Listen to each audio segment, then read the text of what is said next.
Hello, I'm Ross Valentine, and I'm a technologist with over 20 years working for and with the largest and most progressive companies in the world. I've been involved in design and engineering, operations, supply chain and logistics, and even sales and marketing. In almost every industry I've been involved in, from high tech to pharma to industrial to aerospace. Over the past few hundred years, we've seen incredible innovation and advancement towards humanity. And this has been spurred from each of the industrializations that we've seen, from the first industrial revolution, known for manufacturing processes in the late 18th century, to the second industrial revolution, known for technological revolution in the early 20th century, to the third, which has been known for digitalization in the 21st century. And in the present day, we really commonly refer to what we're living Industry 4.0, which is known for cyber physical systems, the Internet of Things, and cloud computing. Unfortunately, what comes along with innovation and advancements is incredible complexity, and even disruption, and even chaos, both to businesses and to humans in their day-to-day lives. But for sure, we do live in an incredible time, and more so, we will live in even more incredible times in the next 20 to 30 years. We are right at the cusp of one of the biggest transformations that our planet has encountered in the past 1,000 years. I want to share with you the excitement of what we are going to experience, which will result in the formation of a true modern world, a new environment which will contain elements which will be made up of super technologies and super processes built into the very fabric of how we live and operate. And that environment will host and sustain interoperable super ecosystems and super platforms, which will form how we interact with the world. Today, there are literally thousands of technologies in motion, millions of people and companies developing and working on them. The good news is, though, for the most part, crazy things aside, they're all on a similar trajectory.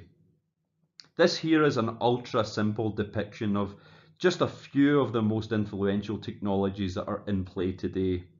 Today's technologies, for the most part, tend to coexist with each other. They tend to be looked at in silos or even operate in silos in some cases, while others, the minority, become more converged or at least complementary.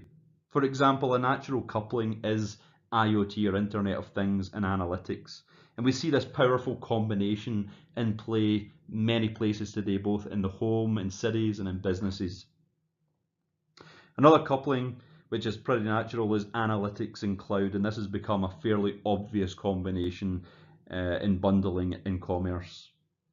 But in reality, things are not as simple as this picture depicts here, and instead there's a lot of cloudiness, a lot of misinformation, a lot of over-information, lots of clutter, and quite simply, a lot of confusion. In addition to technology, we're also seeing ecosystems form. But these ecosystems, whether they're consortiums or partnerships or outsourcing or any other type of ecosystem, they tend to still have a competitive nature. The parties tend not to share a lot of the relevant information that would be valuable across the ecosystem, and they tend to lack structured governance, or even they don't have any governance at all other than a legal contract. Well, we can't help but acknowledge that both technologies and ecosystems are becoming more prevalent and pervasive in our lives and businesses. We're really in the very early stage, the embryonic stages of both, much like the early organism ecosystems that formed on our planet several billions of years ago. But over a fraction of time, in the grand scheme of things, really in the next 10 years, we're really going to start to see these ecosystems become more mature and even much more pervasive. To summarize the positive characteristics of the current era that we live in, it's much about foundations, much about innovation and use cases, growth, digitalization, of course, is central to it. Some of the less favorable things that we're seeing right now, a lot of silos, a lot of duplication, a lot of the same things being done, whether it's from a geographic perspective, vertical perspective, functional perspective, lots of risks, a lot of complexity, and certainly a lot of chaos. As we move through the next 10 years, we're going to continue to see much of the technology development. It's going to continually evolve exponentially, and importantly, we're going to see a lot of convergence. Also see a lot of obsolescence as well, in the spawning of sub-technologies. If we take an example, in the last 10 years here, big data has really spawned into many things. We used to talk about big data. We tend not to talk about big data. We tend to talk about machine learning and AI and recommendation engines and all the things that really spawned from the overall concept of big data.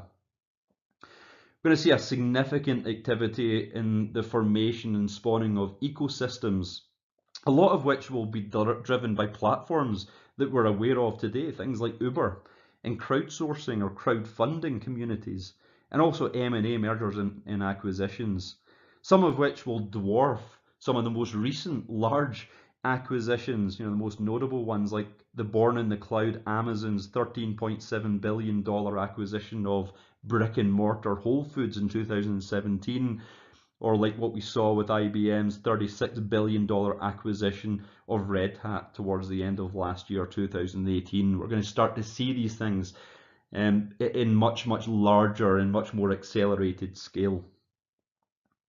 Ultimately, we're going to enter into a phase which I'm referring to as Big Bang 2.0. I call it this because, much like the foundation and the formation of our universe 13 billion years ago, we'll see incredible disruption and transformation. And at the other side of it, we're going to see an environment that will host mission-focused super ecosystems, each of which is going to contain value-focused participants. Big Bang 2.0 will likely last, I would say, 10 to 20 years, and will essentially be a period of mass convergence and acceleration in a very condensed period of time. Technologies and ecosystems will reach points of pure convergence, very much like they're being pulled together by gravitation or gravitational force. It will be very much a time for winners and losers, and also certainty and uncertainty.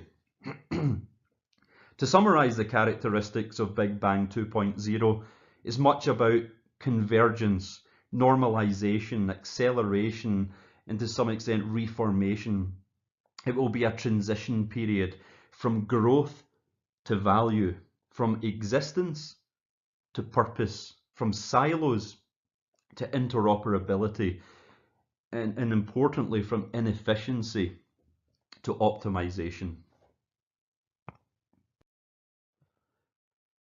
Much like the universal Big Bang that I mentioned earlier, at the other side, once the dust settles, we will witness a new environment. This interoperable environment will contain elements woven into the fabric of how people live and operate. Those elements will comprise of super technologies and super processes, which will be established from the foundation of the technologies which we're seeing being developed today.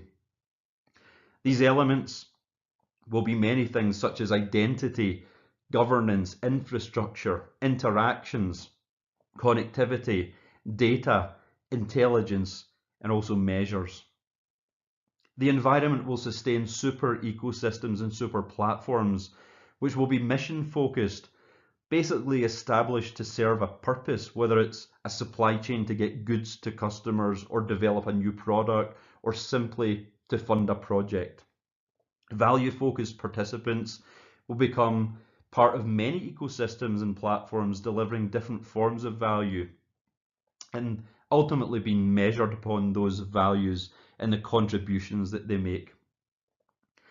The measure of value will become as important as wealth is to people today, and as important as revenue and market share is to businesses today. So we're really going to see this shift towards value and measuring that value. But let's pause for a second. Today's innovations and advancements will become components, or at least learnings, towards future super technologies which will become part of the fabric of life. Progress will be exponential, much like Moore's Law has proved over the past several decades.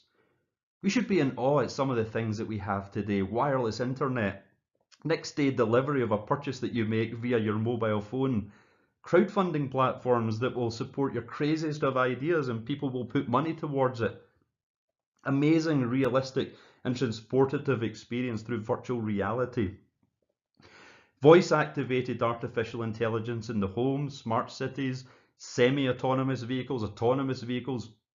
The list goes on.